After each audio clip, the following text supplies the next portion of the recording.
Hello there. My name is Ethan Quant. I am the host for this episode of Innovators and Impact. Every episode, we bring you an innovator who is making tremendous impact in their industry. And I am super excited to introduce you to a young man that I've known in passing for some time. But the minute I spoke to him, super intelligent, very fit, and I'm just so happy that he was able to join us on this episode. So, without further ado, Mr. Keenan Johnson, how are you? I'm good, man. Thank you. I think that's the first time someone referred to me as innovator, so I'm happy. Yeah, no, I think it's amazing what you guys are doing down there at Eugene Dupuch, really training and developing the next generation of legal minds here in the Bahamas. And so, in a former life, I was married to an attorney, and so she went through the Eugene Dupuch program, so I'm very intimately familiar Okay. with the program and the good works that you guys are doing there. But Keenan, for those who may not know you or be familiar with you, I just want you to introduce yourself, tell us a little bit about who you are and what you do. All right. Well, I always start by saying that my name is Keenan Johnson. I'm from Eleuthera, and I always have to start there. So I always have to represent the island that I'm from. Only moved to Nassau to go to COB. I've been practicing now law for 14, going on 15 years. And so I went through the corporate world. I worked in a law firm for a few years, I worked in the financial institution, and now I'm a teacher. So it's like a full swing of things. But this is where I find the most passion. I find that when you teach, you learn. In order to be able to impart knowledge, you have to be able to get that knowledge yourself. And so to be able to see persons who I've had a direct impact on then go on to realize their dreams, pass their exams, become attorneys, for some of them to come back to you and say, hey, I did this because of you, and I was so happy that you're able to help. So I've been at Eugene Dupuch Law School now for 2 years. I actually, yeah, 2 days ago made 2 years. Oh, congratulations on Yeah, that. so I've been there for 2 years. I'm in charge of the professional development program, which offers additional courses for persons interested in doing continuing education. So not just for lawyers, persons interested in being paralegals, persons interested in becoming members of board of directors in different companies, persons interested in becoming justice of the peace. So we realize that law impacts everybody, not just lawyers, but when you look at media and what you do, there are laws that impact that and regulate that. When you look at HR, when you look at whatever it is that you're looking to do, there are laws that regulate how you can do that. And so we look to expand our footprint to say, hey, we want to make sure you're familiar with what these laws are that impact you so that you can make sure you expand on what you're doing. And so I've been extremely happy to be a part of that.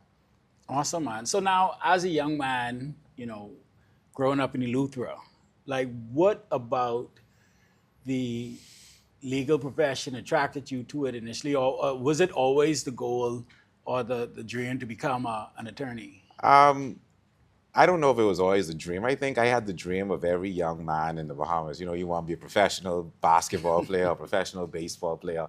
But what I'll say is this: when I look at the top industries in terms of what people aspire to do when they were young, I knew that science wasn't for me. That was very easy, very apparent from the get-go. What I loved about the law, though, was that you had the ability to put your own mark on it. You know, like with science or with being a doctor, I always say it is what it is. Yeah, they go and they treat the symptoms. You know, you're able to figure it out. But with the law, you can mold it to what you want it to be. So if you do your research, if you're able to, if you don't like where the law is going, you can do your research and be able to say, hey, this is where I would like to see this particular area or industry go. This is how it should be regulated. You look at other countries and say, you know what, I really like what they're doing in the UK. Maybe we should do this here. And you have the ability to be innovative. You have the ability to say, hey, this is where I would like to see this go. And you don't have to, it's not something where you start from scratch. It's something where you just simply do your research and build on what you would like to see happen. And so it's futuristic to me. And I remember when I was in law school, one of my lecturers said that the law is evolving. It's never stagnant. And so the fact that it's evolving means that you can play a role in that evolution. Oh, that's like my good friend. Not really, but like he says, that's powerful. So, talk to me a little bit, Keenan, about that transition from corporate into really one of the most honorable professions, which is teaching, right? So, talk to me about like how did you make that transition? What was the driving factor behind going there? Like, talk to me a little bit about that. To this day, people ask me why, right? Because in there's this perception that if you're in the financial services, you're making all this money, corporate and whatnot. Um, Even before I went to Eugene Dupuch, I was at Citibank. I was a general counsel at Citibank, and um, from 2018, I was an adjunct professor at UB. So I was able to do it part time and just get an appreciation for how it was. I think from I was in school, I did my master's because I knew that was a requirement to become a teacher. So in the back of my mind, I knew that was where I would end up. Probably not this soon, but I knew I would end up there at some point. And for me, I think what it was that I found that I would do it for free. And they always tell you, the one job that you should do is the one you would do for free. And so that's the thing. Like it doesn't feel like work to me. The opportunity came up. I spoke to the principal and she was welcoming. And to know that those students, you're able to have a mark or put a mark on their lives, but not just on their lives, because they're the ones that are going to play a role in the evolution of the law as well. And so if you have an imprint on them from the younger days, then they're going to remember what you teach them, what you instill in them. And by their imprint in the law, you have an imprint through them.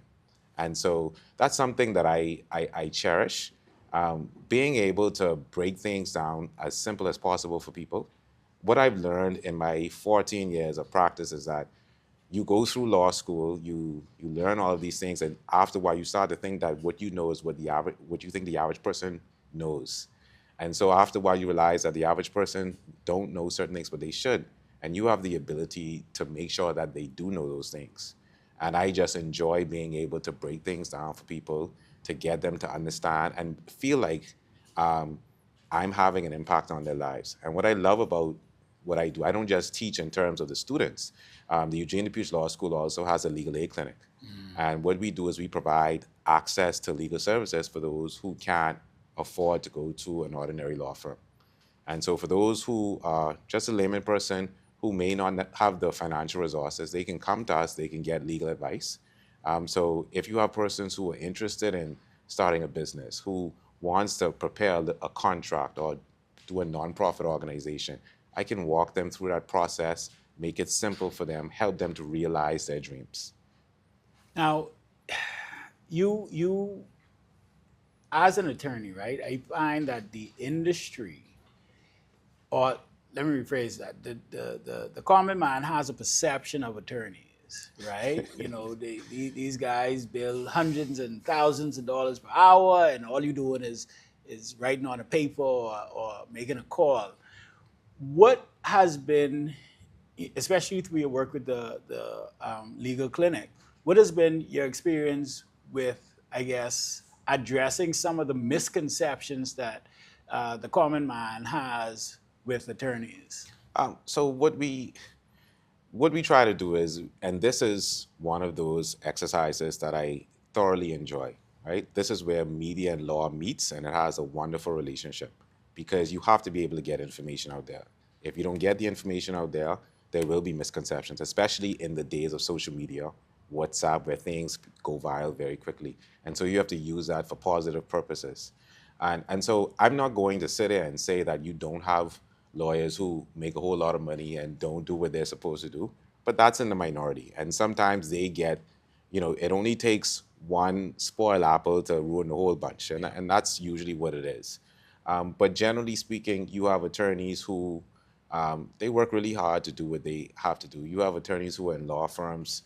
They go there 6 o'clock in the morning. They're there till 11, 12 o'clock at night trying to make sure that they make ends meet. And it's a dog eat dog world out there. If you don't put in the work, you don't get the remuneration that you would like to get. And so I think that's what people don't appreciate, how much work goes into it. You sacrifice you sacrifice some real balance in your life. They say that the law is a jealous mistress, Yep, I've heard right? that. And that's not a misconception. It is a Right. jealous mistress because it demands so much of your time. So there are a lot of lawyers out there who work extremely hard. For me, and when it comes to the Eugene Dupuch Law School, where I look at it as a teaching law firm as well with the legal aid clinic, and we service live and real clients, persons who really need legal assistance. We don't really get much money from that. The only thing we really get from that is the satisfaction of knowing that we are being able to assist persons who don't usually have access to to the legal services, because we're a nonprofit organization to a great extent. And so, so I would admonish people to realize that yes, while there are some lawyers who go out there and they are unethical in the way they do certain things, that's just a small group of persons. Awesome. Now, I think it's. I mean, the word that comes to mind is it's honorable, and really inspiring that you made the switch to teaching, but I feel as though that puts you in a very, very powerful position, because here it is, you have these young minds who are in your charge who want to become attorneys, right? But it's not so much just that you're teaching them stuff. You're really molding and shaping the future of law in the country, right? What is your approach when working with the students there at Eugene Dupuch in terms of what is it that you really want them outside of the education of the law, but what is it that you really want them to leave the program there with? I want them to fully understand where this idea of the legal concepts can take them. I think when they come in, they have a very limited mindset of what the law is all about. Okay, the law is that I'm going to work in a law firm, I'm going to go to court, I'm going to make this kind of money, right? And so for me, it's about tempering the expectations. First of all, you don't come out of school making $100,000. Tempering the expectations, making it a bit more realistic, but also making sure that they understand what this profession is all about, and not limiting them in terms of just a law firm. The law, like I said, impacts so many persons, and more you're seeing lawyers not stay in the traditional fields. You have lawyers that are in trust, and people may say that that's an extension of law, but it's not. You have lawyers now. My sister is in the HR profession, right? And she's a lawyer. You have lawyers that are in compliance, that are heads of various corporate organizations. So I always try to get them to understand that you're not held in some box. And that's how I always encourage persons too, who are already in a particular field and are looking, and they're saying, you know what, maybe I want to study law. And so I'm trying to expand their thought process on where they can go with this. So my students, that's the first thing I show them. Let me temper your expectations on what to expect, but let me also expand your expectations on what's out there and what you can do with this knowledge.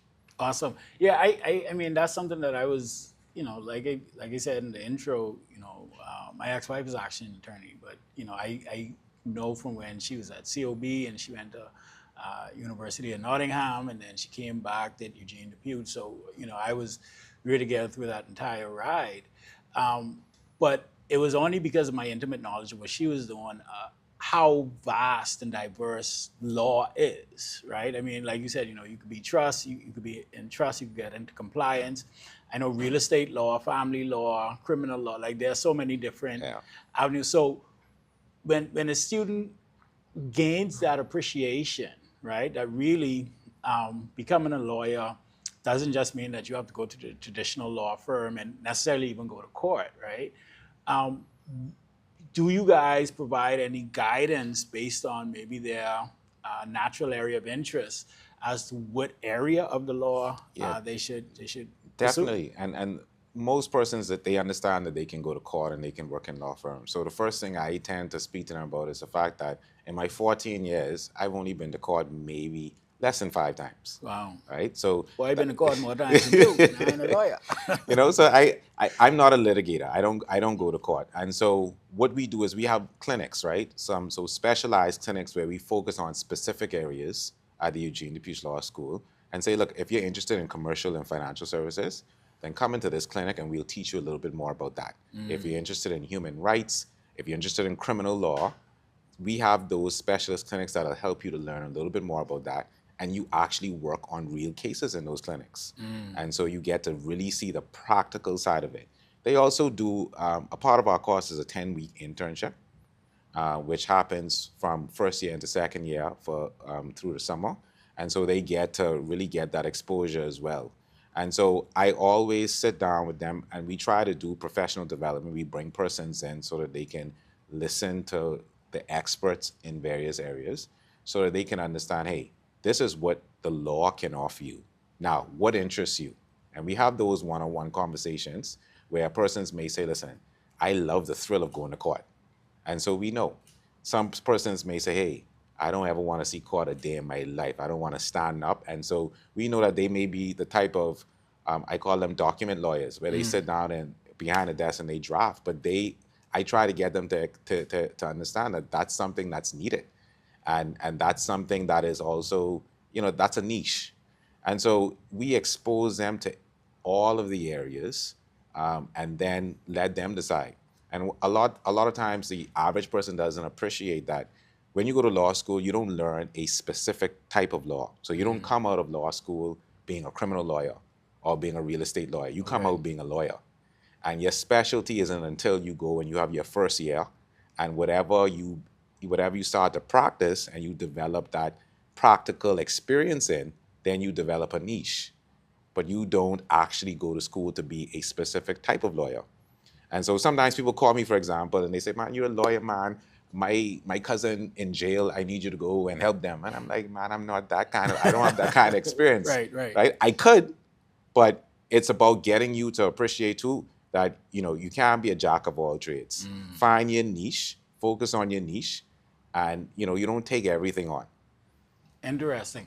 Now, you said something that kind of piqued my interest, right? Because I remember, like I said, about 15 years ago, being at Eugene Dupuch, being in that circle, by association, of course. But I remember talks of, the legal profession is oversaturated here now, and this is 15 years ago. And so when we talk about that, because it seems to me like everybody in the Bahamas is a lawyer or a real estate agent or both sometimes, right? But when we talk about that, like just the sheer numbers, like how many, if you don't have it, that's fine, but about how many lawyers practicing do we have now in the Bahamas, roughly, would you say? I would venture to say over 2,000. Right. And I agree that 15 years ago it was oversaturated, but you're talking about those general practitioners, those persons who've taken on all these matters and going to court. That's why it's important to establish a niche. I started off in a law firm, yes, and I do believe it's important to get that law firm experience just so you can appreciate it and get that exposure. But I went into what we call in-house, right? So I became a lawyer for a particular company. Okay. And now, more so than 16 years ago, the average company of a particular size would have a legal department. And they require 2 to 3, sometimes 5 attorneys to service their needs, right? Atlantis has a legal department, Bahamas has a legal department, and that's the hospitality industry, right? So you can focus on labor law if you wish, and those types of matters. So that's separate. And then you have the banks, all of them have legal departments, and they have their niche and what they require. And then you have, the companies like the liquor companies, bigger companies that also have their legal departments.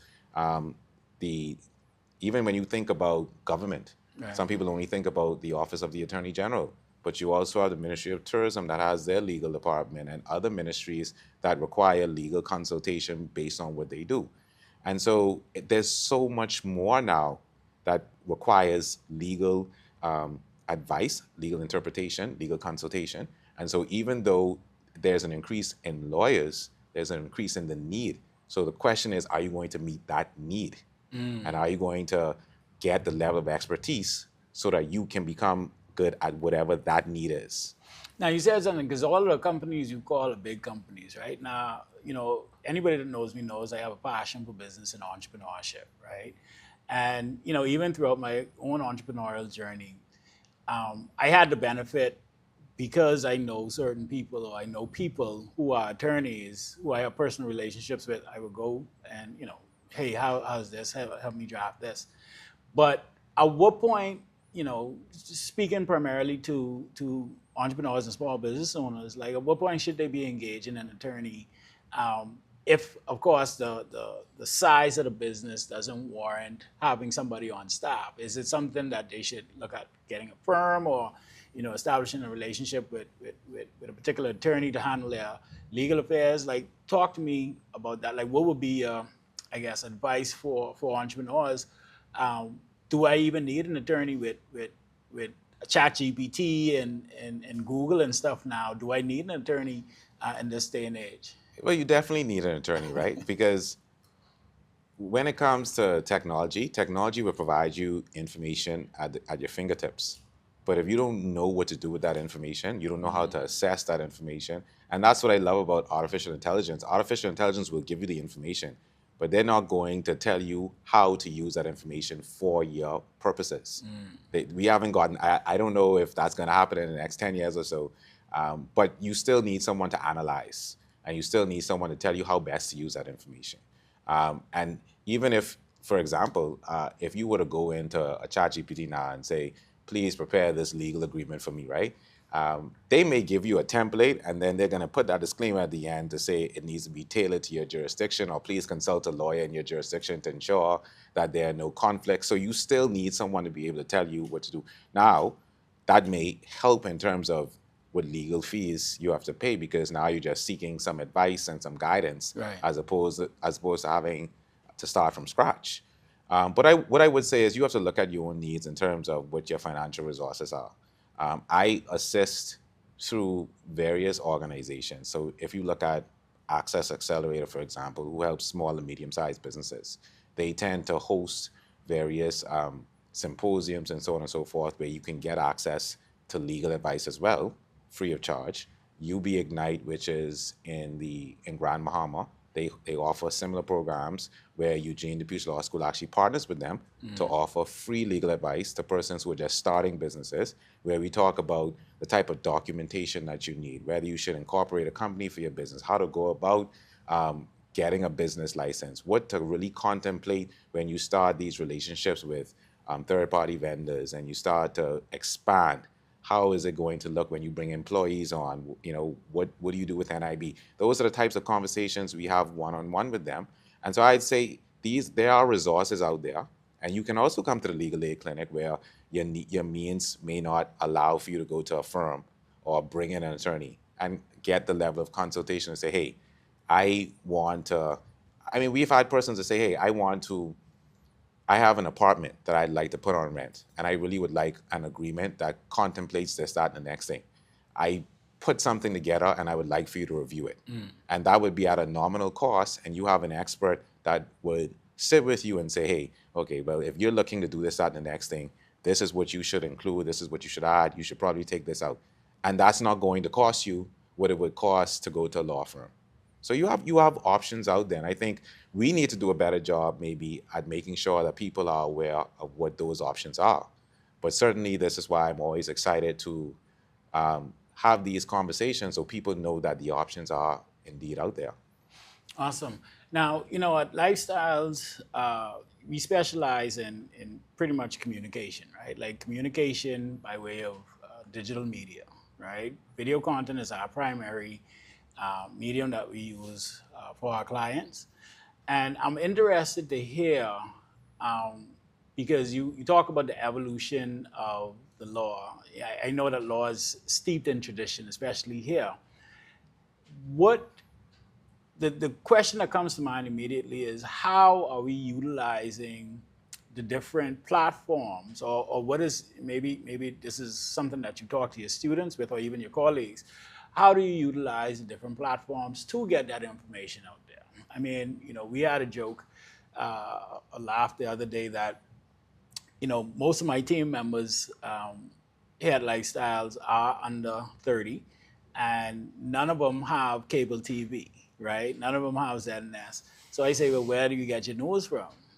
Instagram or TikTok? And so, like, how are we? One, you have the younger generation, Gen Z, is coming up. I'm sure your class has some of them in there.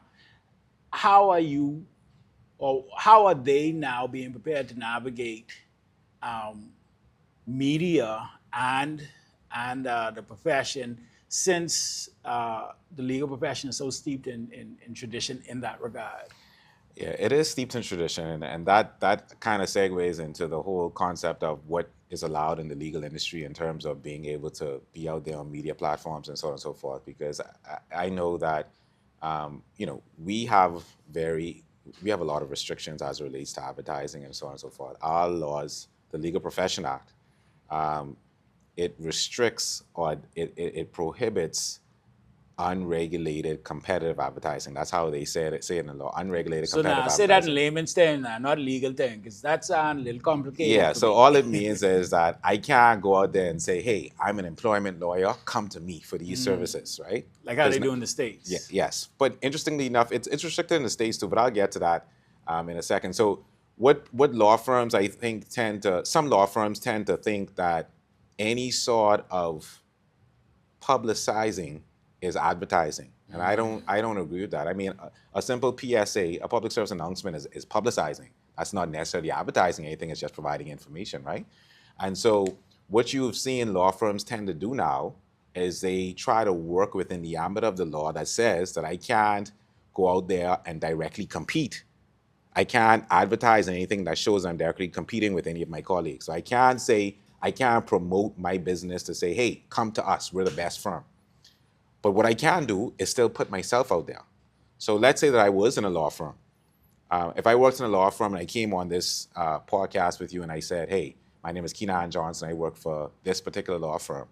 The minute I start talking about any area of the law, I am publicizing myself, I'm branding myself, and I'm now putting myself out there where people will be like, you know what? I need a type of lawyer who speaks, a type of lawyer based on what he spoke about. Maybe I should reach out to him. And so it's advertising subtly, right? But not in a competitive way. I'm not saying I'm the best person. I'm just providing you with information. And so we actually do work with quite a bit of personal branding clients from cross sections of industries. Surprisingly enough, we've only worked with one attorney who wasn't a traditional attorney. I think he was he was a trust attorney. But even that, one of the things that we tell our personal branding clients, and one of the strategies, and even what we do as a company, is we add value to the market, right? And so we talk about things that adds value to the target audience. So my thing is that it's information, it's you displaying your expertise. And I'm just super surprised that more attorneys aren't out there on social media adding value by way of sharing information, expressing or displaying their expertise, when these same attorneys or firms would actually put on like free legal clinics, or they would host workshops for particular areas. So I'm glad you kind of cleared that up, but I do think that the attorneys, I don't know if they're afraid to put themselves out there because it may come across as advertising, but I don't know. So with that being said, how are you handling that from a professional development standpoint at Eugene Dupuch? Like, do you encourage, because everything you said, do you encourage your students while they're finding their niche? How do I stand out in this niche in an industry with over 2,000 plus other people vying for the same essentially business that I'm buying for? Yeah, so interestingly enough, that's one of the very first topics that I teach. I teach law office management, accounting, and technology at the Eugene Dupuch Law School. And one of the first things we talk about is how to work within the laws related to advertising. And so what you have found is, before you use the term steeped in tradition. And that is so true, because the first thing you learn is that before all of social media, law firms use They write in these various journals and they do all these things, and that was their form of advertising, so to speak, or publicizing themselves. But the reality is that the average person is not going to read that journal, and they're not going to read these long analysis and so on and so forth. And so now the question is, well, how do you use media or the up-to-date social media to now put it out there? So one of the examples I gave my students in the last cohort that I taught was that one of the law firms I saw did something I thought was very innovative. They go on Instagram Live and they do what they call a lunch and learn. And every time, every segment is a different topic. So they'll highlight next lunch and learn is going to be about wills and how to go about preparing it. What do you need, so on and so forth. So if you see that now, you're like, okay, that's interesting. Now you follow them, and when you follow them, it pops up to say this law firm is going live, and you're learning about wills and how to prepare wills now. And so now, if you have any question related to that, that's who you're going to think about to now contact. So they're not saying come to us. They're saying, hey, Right. I'm educating you. Yeah. But now here's what you use, and you have to use Instagram. And with law firms, there's some that use TikTok, but the average firm is still not doing that. Yeah. They're still steeped in tradition where they focus on more scholars articles and using these big legal terms that the average person won't know. And so I'm hopeful that when I speak to my students about how you can use Instagram within the ambit of advertising restrictions, how you can use TikTok, that they go to these firms and they speak to their managing partners and their bosses and say, hey, I have a good idea. Why don't we do this and why don't we do that? And so, yes, you're doing the website, which you're allowed to do. Yes, you have the branded shirts. But if we do this, which is free, I'll manage it for you, and let's see the type of clientele that we get. And I found that students have come to me. I just had a student come to me about 2 weeks ago and said, oh, Mr. Johnson, this law firm could use an increase in technology, but give me a year here and I'm going to turn this place around. And that's the type of excitement I want to see. And I'm hoping that after 3 to 5 years now, you see law firms look at how they can publicize their brand in a different way. Well, I'll tell you, instead of having the Eugene Dupuch student, they could work with us, and we could collaborate on that, because that's one of the things that we do here at Lifestyles. But I mean, to your point, and if I'm being fair, it isn't just the legal profession. I find that a lot of companies who have been around in industries, like the insurance industry, for instance, like when you look at the insurance industry here, a lot of the top firms are older, and so the founders, and they don't embrace technology. So the insurance industry is another one like that. But in 2024, soon to be 2025, I tell people that really, just like how back in the day, if you didn't have a website, you weren't a real business, right? Like social media, YouTube, this is how you reach people now. And that's part of why corporate was so attractive to us, because there are so many businesses, large and small, who aren't maximizing the opportunity of really embracing social media and content creation. So with that being said, what what would you say to an attorney, one of your colleagues who is out there, and maybe they're on the fence? I really want to put myself out there, but I don't want to come across as X, Y, and Z. Or I know it's a fine line, because what I heard was it's a fine line and a slippery slope, which I appreciate, between advertising and publicizing.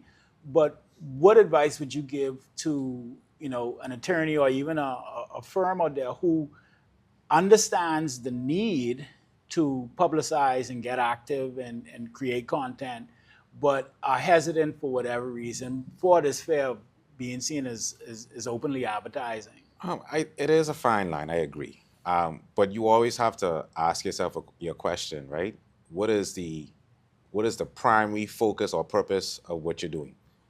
If it is advertising in the sense that, hey, come to me, then you know what it is. But focus on the educational aspect of it. And I think that's the part that has been tapped into, but not tapped into sufficiently using the new age social media. So, like I said, persons, yes, they conducted their legal aid clinics. They wrote articles, or they may publish. If a new law comes out, they may give you a breakdown of what that law is and put it on their website, issue a newsletter. But the average person ain't gonna read no 10-page newsletter that just really seems to be a bunch of legal jargon. But if you just simply now take what you were going to put in a newsletter and do a 3-minute podcast and say, hey, I know that you all heard what the prime minister said in the new budget. Let me break this down for you, right?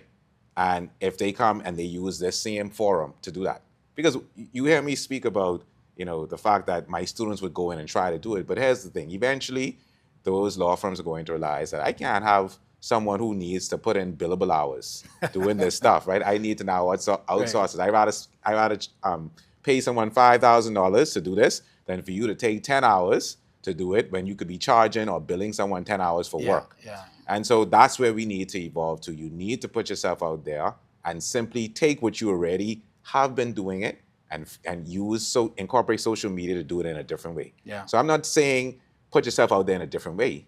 I'm saying just understand that let's use the mainstream social media, ZNS, our mainstream. Yeah. So let's use ZNS in terms of what they did 10 years ago, right? But now ZNS is on Instagram, they're on TikTok, because they appreciate that no one go watch channel 211 at 7 o'clock every single night. You better take those little clips. And so that you go on Instagram now, you'll see developing news, this just happened, and you get it in real time. Because they know if you wait till 7 o'clock, that news ain't even news no more. Right. So they found a way to use the new age social media to do exactly what they were doing before. And so I'm encouraging attorneys, I'm encouraging law firms to take the new age social media and just rebrand what you were doing. Take the same newsletter that you were going to write and put it in a form that you know will be digestible to the average person today. And that's it. Boy, on that one, I could call that one done.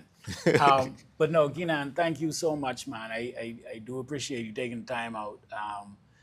Because when I brought this to you, it really was, I think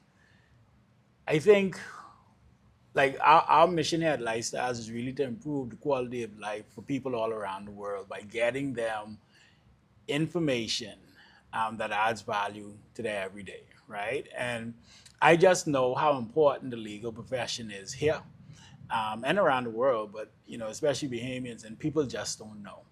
So it isn't that they don't want, it's just that they don't know because we aren't getting the information to them where they are. And that's why I was so ecstatic when you actually agreed to come on this episode, Innovators and Impact, because that's really what, at the end of the day, what we want to do. We want to help individuals and companies get seen and be heard so that they can make the impact on the lives of the people that they serve and in the communities that they serve. So before we wrap up, is there anything else you would like to add, or? The only thing is, I start off by talking about the evolution of the law. And I think when I initially thought about the evolution of the law, it was in terms of amending the law so that, it can have an impact in a certain way. But I'm learning now that the evolution of law is also through the use of technology and enhancing to the digital day and age. So you have the courts now where, you don't have to go into court anymore. You could sometimes have a court matter and just do it right from your home on Zoom, well, their version of Zoom, and so on and so forth. So I'm looking forward to us taking today's media and have it impact every aspect of the law, from how you go to court and how you deal with court proceedings, to how you deal with various transactions, to how you get the law out there for persons to know what it is and understand it. And so that's what I'm excited about, to see how that's going to evolve. Awesome. All right. So for those people who may want to reach out to you, get in contact with you, if you want to share your social media, you can look right in that camera there. How will people get in contact with you, even through the legal clinic at Eugene Dupuch, if they want to reach out to you for whatever reason? Yeah, so definitely, if you want more information on the Eugene Dupuch Law School, the Legal Aid Clinic, our professional development programs, you can go to www.eugenedupuchlaw.edu.bs, and you get all the information there. My personal Instagram and TikTok, I just got TikTok, Oh, right? congratulations. My personal Instagram or TikTok is Professor J06. And you can follow me there to get updates on what we're doing on a professional level as well at the Eugene Dupuch Law School. And our professional handle is Eugene Dupuch Law School, which is also on LinkedIn, Instagram, and TikTok. So please follow Eugene Dupuch Law School, and we're happy to provide you with the services that you need. Awesome. All right, folks, there you have it. If you enjoyed this episode of Innovators and Impact, be sure to like, share, and subscribe. And if you found this information helpful, please share it with a friend. And so until next time, I'm your host, Ethan. Take care of yourself and each other. Peace.